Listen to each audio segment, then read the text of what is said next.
All right, so there's a problem, right? And I call it the endless chase.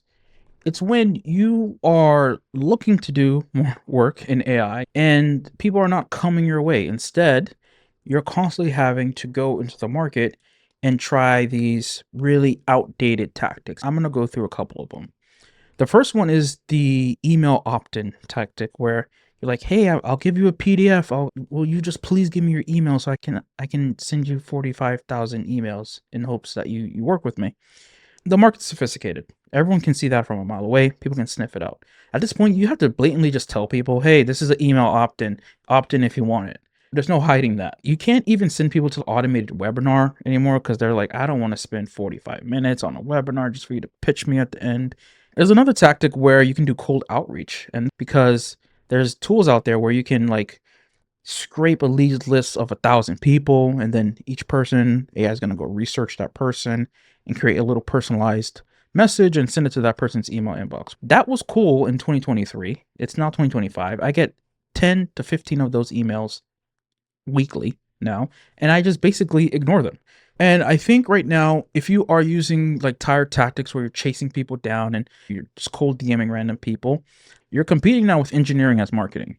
People are putting out micro tools that are just useful for their prospects and in getting people that way instead of trying to force feed them a static piece of content that they're likely never going to use or even look at in their email inbox.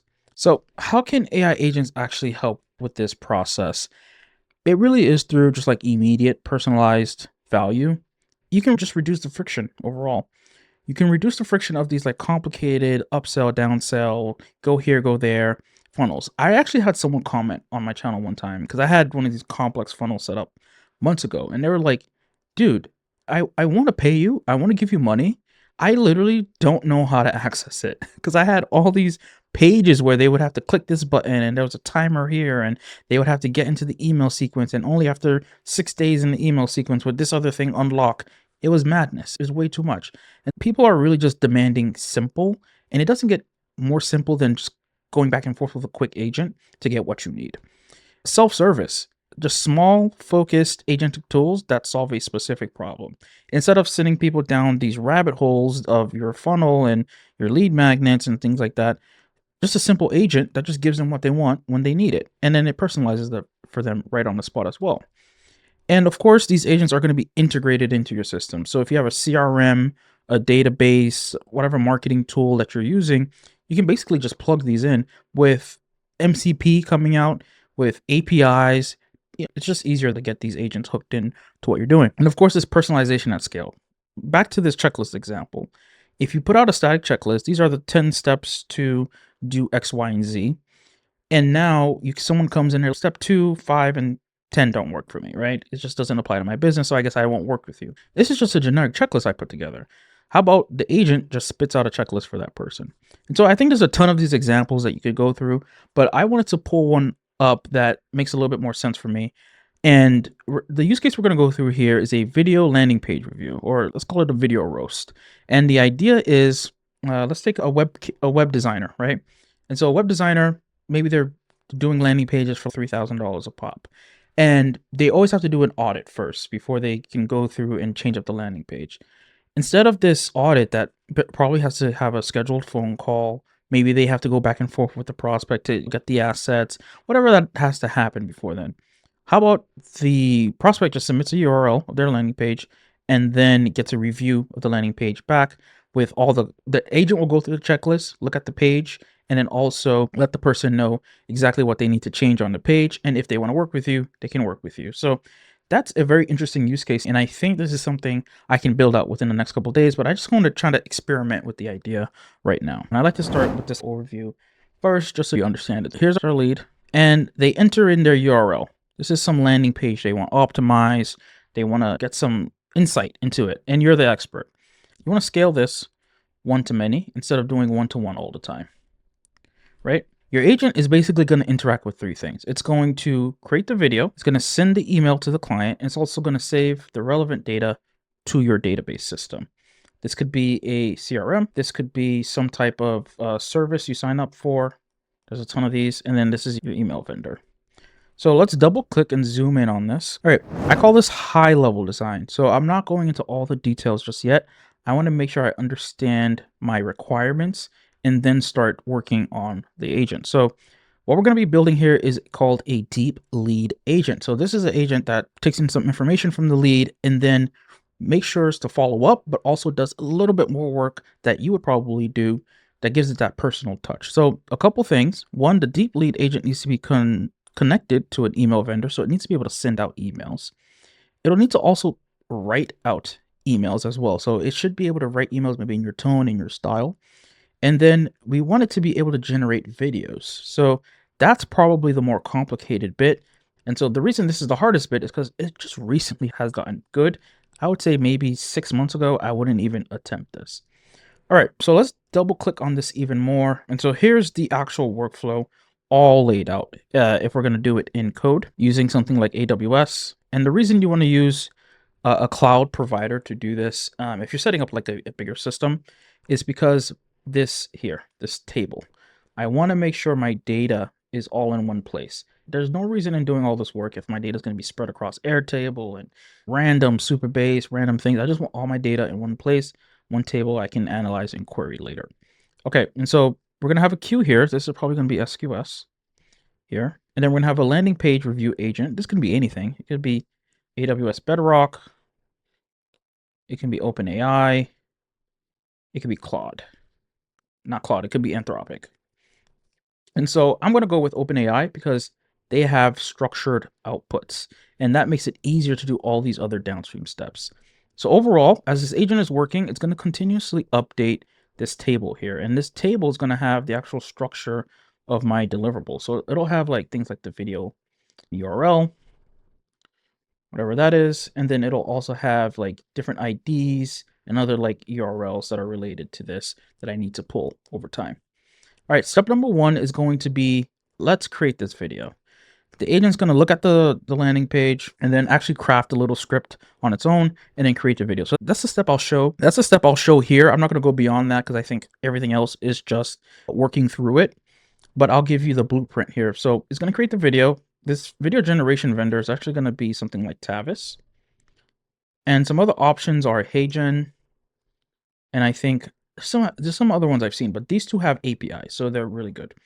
And what's going to happen is there's going to be a URL of the final video that's going to be provided either via webhook or by just grabbing it from the actual status of the video. So let's just say we'll have a webhook return to this landing page review agent. It'll pick up the webhook and get the URL, right?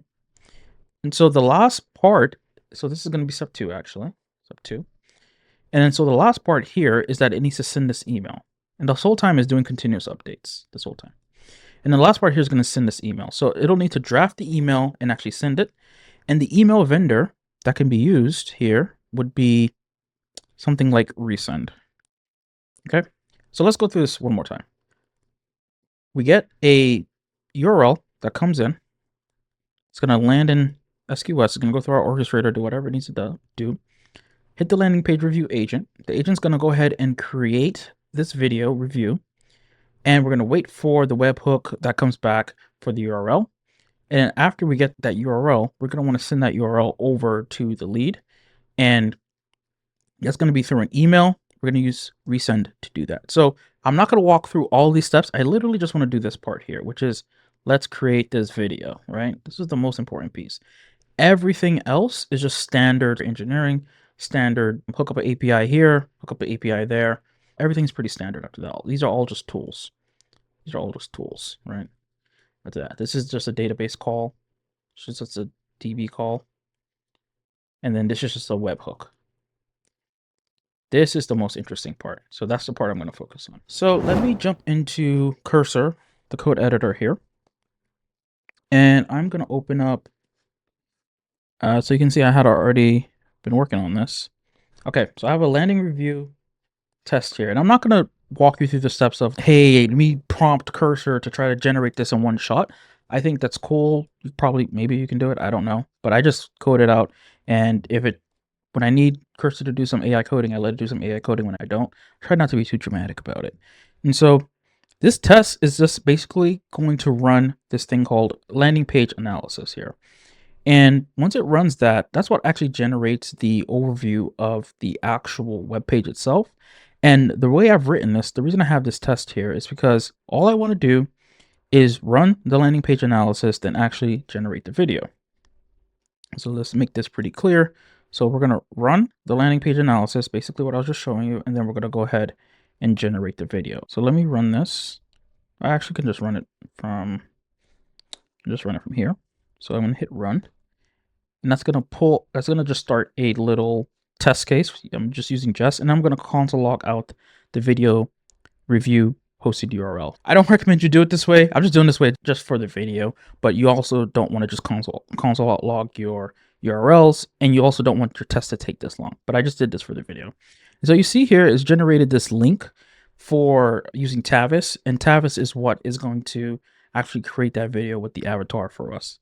And so the page I decided to analyze was linear, and then the ICP was tech entrepreneurs. So if we go to this link, okay, what you're going to see is that the video is not ready yet. And this is because I haven't implemented all the processing that I was talking about in the diagram. Save that for another time. What I really care about is getting this video correct. Now let this video process, and then we're going to come back and watch the video. Okay, so what I'm realizing now that we're back and the video's done, is this title is just terrible here. This title is horrible.